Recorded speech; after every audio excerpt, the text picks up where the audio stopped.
اگر خدا ہے تو اس دنیا میں اتنی برائی کیوں ہے؟ یہ ہے ایتھیسٹ کا دا پرابلم آف ایول۔ اس کے جواب کے لیے آپ کو قرآن شریف کی 10 مسلسل قسمیں اور فیض احمد فیض صاحب کی ایک خوبصورت نظم کو سمجھنا ہوگا۔ فیض صاحب کہتے ہیں، مجھ سے پہلی سی محبت میرے محبوب نہ مانگ، میں یہ سمجھا تھا کہ تو ہے تو درخشاں حیات، تیرا غم ہے تو غم دہر کا جھگڑا کیا ہے، تیری صورت سے ہے عالم میں بہاروں کو ثبات، تیری آنکھوں کے سوا دنیا میں رکھا کیا ہے، تو جو مل جائے تو تقدیر نگوں ہو جائے، یوں نہ تھا میں نے فقط چاہا تھا یوں ہو جائے۔ یہ وہ نظم تھی جہاں سے فیض کی شاعری ایک موڑ لیتی ہے۔ وہ خیالی دنیاؤں سے نکل کر زندگی کی سچائیوں، دردوں اور مظالم کی دنیا میں قدم رکھتے ہیں۔ اس نظم سے پہلے فیض صاحب فارسی کا ایک شعر پڑھتے ہیں، دل بو فروخت جاں خریدم، یعنی میں نے دل بیچ کر روح خرید لی۔ اور واقعی ایسا ہی ہوا، کیونکہ نظم کے بیچ میں جیسے ایک دم فضا بدل جاتی ہے۔ انگنت صدیوں کے تاریک بہیمانہ طلسم، ریشم و اطلس و کم خواب میں بنوائے ہوئے، جا بجا بکتے ہوئے کوچاؤ بازار میں جسم، خاک میں لتھڑے ہوئے خون میں نہلائے ہوئے جسم، نکلے ہوئے امراض کے تنوروں سے، پی بہتے ہوئے گلتے ہوئے ناسوروں سے۔ کیا آپ جانتے ہیں دنیا میں 80 کروڑ سے زیادہ لوگ ہر رات بھوکے سوتے ہیں؟ 2001 سے شروع ہونے والی جنگوں، عراق، افغانستان، شام، ان میں اب تک لاکھوں لوگ مر چکے ہیں۔ پاکستان کے قبائلی علاقوں میں صرف خیبر پختونخوا بیلٹ میں اب تک 76,000 سے زیادہ لوگ دہشت گردی یا بدامنی کی بھینٹ چڑھ چکے ہیں۔ فلسطین میں لاکھوں معصوم مرد، عورتیں اور بچے شہید کیے گئے۔ خوراک کو ہتھیار بنا کر انہیں فاقوں سے مارنے کی کوشش کی گئی۔ اسکولوں اور اسپتالوں تک پر بم برسائے گئے۔ لوٹ جاتی ہے در کو بھی نظر کیا کیجیے، اب بھی دلکش ہے تیرا حسن مگر کیا کیجیے۔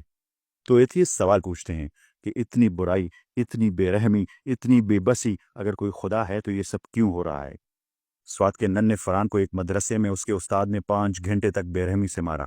5 گھنٹے، نہ کوئی روکنے والا، نہ کوئی بچانے والا۔ ایک معصوم بچہ درد سے تڑپتا ہوا چیختا ہے، بلکتا ہے، ہر سانس کے ساتھ امی، ابو کو آواز دیتا ہے، اور بالآخر وہ دم توڑ گیا۔ امریکہ میں ایک ماں نے اپنی 16 مہینے کی بیٹی کو تنہا گھر پر چھوڑ دیا، خود بوائے فرینڈ کے ساتھ چھٹیاں منانے نکل گئی۔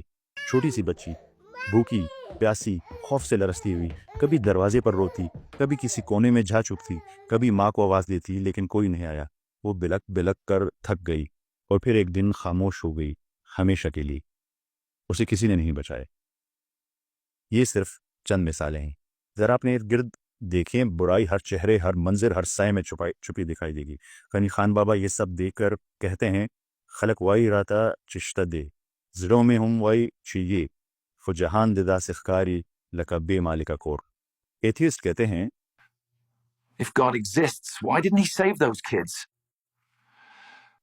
ہم مسلمان اکثر ایسی تکلیف دہ قصوں کو تقدیر کہہ کر نظر انداز کر دیتے ہیں۔ ہم نے تقدیر کو بہانہ بنا لیا ہے، اپنے ظلم، اپنی غفلت، اپنی بے حسی کو اللہ کی مرضی کہہ کر چھپا لیتے ہیں۔ جیسے کہ مردان میں رمضان کے موقع پر ایک چچا اپنی چند سالہ بھتیجی کو گولی مار دیتا ہے، کہتا ہے، میرا اسے مارنے کا ارادہ ہی نہیں تھا، یہ تو اس کی تقدیر میں تھا۔ مولانا رومی نے اپنی مشہور کتاب مثنوی مانوی کی نظم میں جب شیطان سے فرضی بحث کی کہ تم نے خدا کے حکم کی مخالفت کیوں کی، انسان کو سجدہ کیوں نہیں کیا، ابلیس نے جواب دیا، بھلا میں کیا کر سکتا تھا، میں تو مجبور تھا، میں نے وہی کیا جو میری تقدیر میں تھا۔ دس از ڈیولز آرگومنٹ جو ہم لوگ استعمال کر رہے ہیں۔ برائی کی وجہ نہ خدا کا عدم وجود ہے، نہ ہی محض تقدیر کا لکھا۔ وجہ کو سمجھنے کے لیے آپ کو سورہ شمس کو سمجھنا ہوگا، جس میں قرآن مجید نے لگاتار 10 قسمیں کھائی۔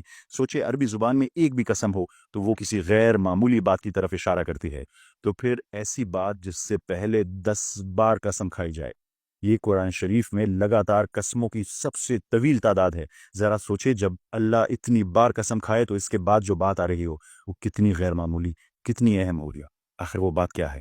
بسم اللہ الرحمن الرحیم، وَنَفْسٍ وَمَا سَوَّاهَا فَأَلْهَمَهَا فُجُورَهَا وَتَقْوَاهَا قَدْ أَفْلَحَ مَنْ زَكَّاهَا وَقَدْ خَابَ مَنْ دَسَّاهَا۔ ترجمہ، اور قسم ہے نفس انسانی کی، اور جیسا کہ اس کو سنوارا، بس اس کے اندر نیکی اور بدی کا علم الہام کر دیا۔ یقیناً کامیاب ہو گیا جس نے اس نفس کو پاک کر دیا، اور ناکام ہو گیا جس نے اسی مٹی میں دفن کر دیا۔ یہ ہے اصل مقطع۔ برائی اس لیے ہے کہ انسان کو اختیار دیا گیا ہے، فری ول، چوائس۔ اچھائی چنے، برائی، چاہے تو اپنی بیٹی کو تنہا چھوڑ دے، چاہے تو بھتیجی کو مار دے، چاہے تو کسی کمزور پر ظلم کرے، لیکن یہ اس کا انتخاب ہے۔ ظلم انسان نے کیا، خدا نے نہیں، لیکن خدا وعدہ کرتا ہے مظلوم کا بدلہ ضرور ملے گا، حساب ہوگا۔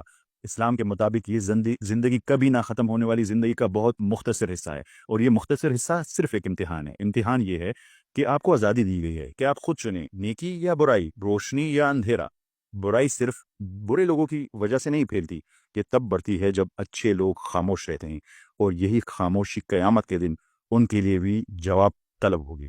کیونکہ قرآن شریف میں اللہ تعالیٰ فرماتے ہیں سورہ نساء کی 75 نمبر آیت میں، تمہیں کیا ہو گیا ہے کہ تم اللہ کی راہ میں نہیں لڑتے ان مظلوم مردوں، عورتوں اور بچوں کے لیے جو فریاد کر رہے ہیں۔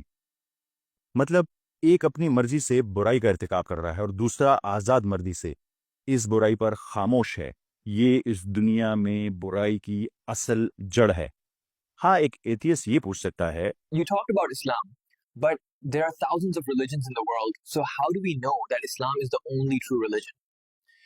کہ آپ نے اسلام کی بات کی، لیکن دنیا میں تو ہزاروں مذاہب ہیں، تو ہمیں کیسے پتا چلے کہ صرف اسلام ہی سچا ہے؟ تو ہمیں کیسے پتا اسلام ہی سچا ہے؟ کمنٹس میں اپنا جواب دے۔ اگلی قسط میں ہم اسی پر بات کریں گے کہ دنیا کے 4200 مذاہب میں سے ہمیں کیوں لگتا ہے کہ اسلام ہی سچا مذہب ہے۔ آپ سب کی سماعتوں کا بہت شکریہ، ملتے ہیں اگلی قسط میں۔ اللہ حافظ۔